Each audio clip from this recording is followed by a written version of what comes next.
Shalom, shalom, peuple de Dieu. Que le Seigneur vous bénisse et que sa grâce se répande sur vous. Je veux bénir ce Dieu-là parce qu'il est juste. Il est parfait, il est saint. Il est d'une sainteté que l'on ne trouve nulle part. Il est propre, il est saint, il est pur. Le thème que je veux voir avec vous ce soir, voyez la main du Seigneur. Psaume 37, le verset 23. Le Seigneur dirige les pas du juste. C'est-à-dire qu'en tant que juste, même si tu trébuches, le Seigneur est avec toi. Il ne t'abandonnera pas, il ne te laissera pas. Ne laisse pas le diable te faire croire que parce que tu es tombé, tu as trébuché une fois, alors l'Éternel t'a abandonné. Non. Le Psaume 37, le verset 23 nous dit ceci. Le Seigneur dirige les pas du juste. Tel, voyez-vous, la main du Seigneur. Dieu a des enfants, comme Jacob boite en marchant. Vous savez que Jacob, à l'origine, ne boitait pas. Mais c'est la désobéissance de Jacob, le fait de vouloir lutter avec le Seigneur. Alors l'ange l'a frappé au niveau de la boiture de la hanche. Et Jacob alors s'est mis à boiter. C'est pourquoi nous disons que le Seigneur a des enfants, comme Jacob, qui boitent en marchant. Parce que la rébellion provoque, comme nous avons dit ça, la rébellion amène et conduit souvent l'Éternel à nous châtier. Donc l'exemple de Jacob nous montre que lorsque Jacob a lutté contre le Seigneur ne l'a pas tué, certes, mais l'Éternel lui a donné une marque dont Jacob se souviendra toute sa vie. Et la vie de Jacob, la marche de Jacob, s'est dépeint totalement sur Israël. Israël est devenu un peuple au cou roidi, un peuple qui conteste la suprématie du Seigneur.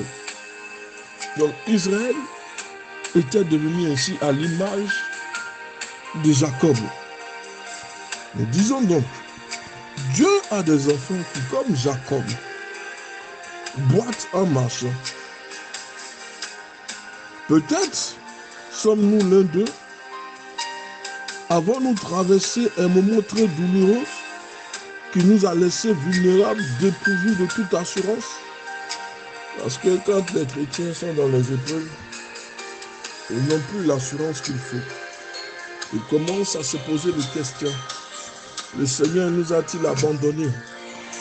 Dieu, si tu es avec moi, pourquoi je suis dans une telle souffrance, dans une telle attitude? Seigneur, où es-tu? Mais la Bible nous rassure. Psaume 37, le verset 23.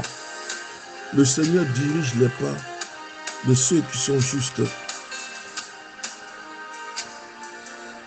Ou bien, est-ce que nous trouvons désormais difficile de faire confiance aux autres? Sommes-nous devenus notre pire critique? Parce que nous avons connu une situation. Nous avons connu des épreuves qui ont foisonné dans notre vie, qui nous ont amenés à nous poser des questions. Dieu marche-t-il avec nous? Nous perdons de l'assurance. Le diable semble avoir du profit dans notre vie. Tout ce que nous faisons n'aboutit pas parce que le diable semble être vainqueur. Mais rappelle-toi les paroles de Psaume 37, le verset 32. Le Seigneur dirige les pas du juste. Avons-nous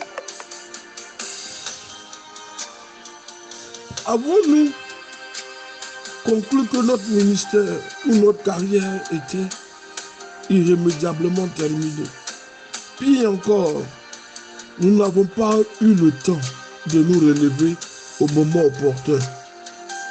Nous nous sentons handicapés spirituellement. En fait, nous nous posons toutes les questions devant l'adversité. Nous voulons savoir ce qui se passe, alors nous perdons l'assurance. Nous disons que comme nous sommes tombés, le ministère est foutu. Notre vie manque d'assurance. Nous battons sérieusement de l'aile. Rien ne peut nous apporter du secours. Celui même en qui j'ai mis mon espoir semble s'éloigner. Dieu n'est jamais loin de ses enfants. Psaume 37, le verset 23. Le Seigneur dirige les pas du juste. Est-ce que aujourd'hui nous nous retrouvons dans une telle situation? Alors, nous devons bien relire les paroles. Le Seigneur dirige les pas du juste. Il prend plaisir à chaque détail de leur vie. Même s'ils trébuchent, ils ne tomberont jamais car le Seigneur nous tient par la main. Psaume 37, le verset 23. Le Seigneur nous tient par la main. Alors, enlève de ton cerveau ces questions que tu te mets à longueur de journée. Tu risques d'attraper soit une hypertension, soit le diable s'émet le doute en toi. Prends le contrôle de ta vie. Ne te pose pas de questions.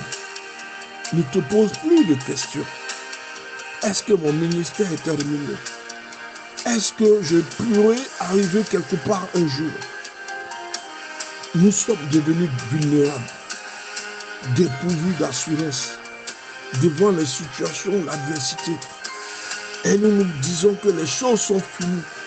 Il n'y a plus rien à faire.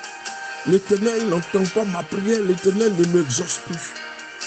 Mais l'Éternel te dit ce soir de bien relire le psaume 37, le verset 23.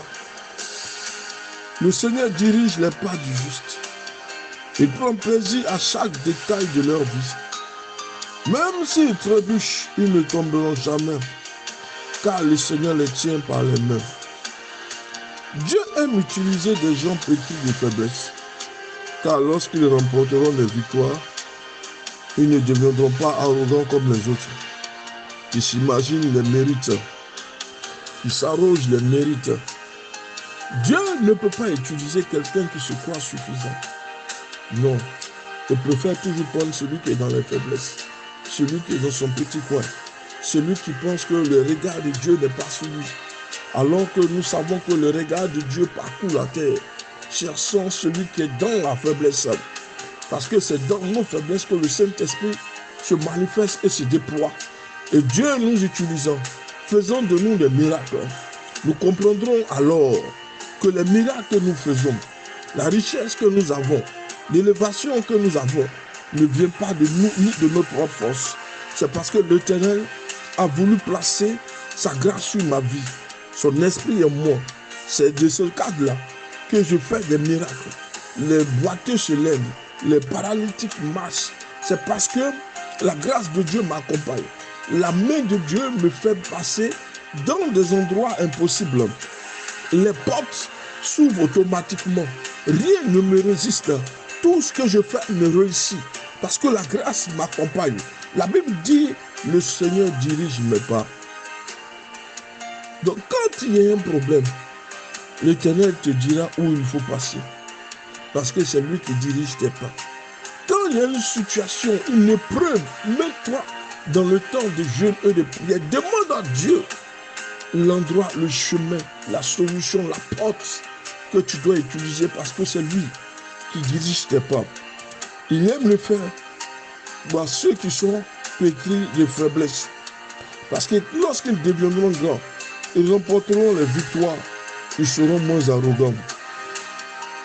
Ils auront alors un cœur beaucoup plus grand, un cœur beaucoup plus large. Ils seront davantage prêts à faire des sacrifices pour se rapprocher des autres. Ils ne savent pas que sans Dieu, ils n'auraient pu accomplir tout ce qu'ils ont fait. Ça, c'est l'arrogant qui parle aussi. Mais celui qui a été relevé de sa faiblesse, celui qui a été relevé de son brisement comprendra que c'est l'Éternel qui fait toutes choses et que c'est Dieu qui dirige les pas de toutes choses. Ceux qui ont été relevés, qui sont sortis du brisement, qui sont sortis des épreuves, vont commencer à avoir un comportement comme Joseph. Bien que Joseph ayant été traité de manière ignoble par ses frères, rejeté par ses frères, vendu par ses frères, non seulement Joseph leur a pardonné, mais en plus, il leur a offert un banquet. Comment Joseph a-t-il pu agir ainsi? Lui qui a été rejeté par ses frères, vendu au marchand Ismaël, mis dans un camion citerne. Le sang a été mis sur les habits de Joseph. La jalousie. Lorsque la grâce de Dieu est sur toi, ça va inciter la jalousie et la sorcellerie. Mais dis-toi une chose,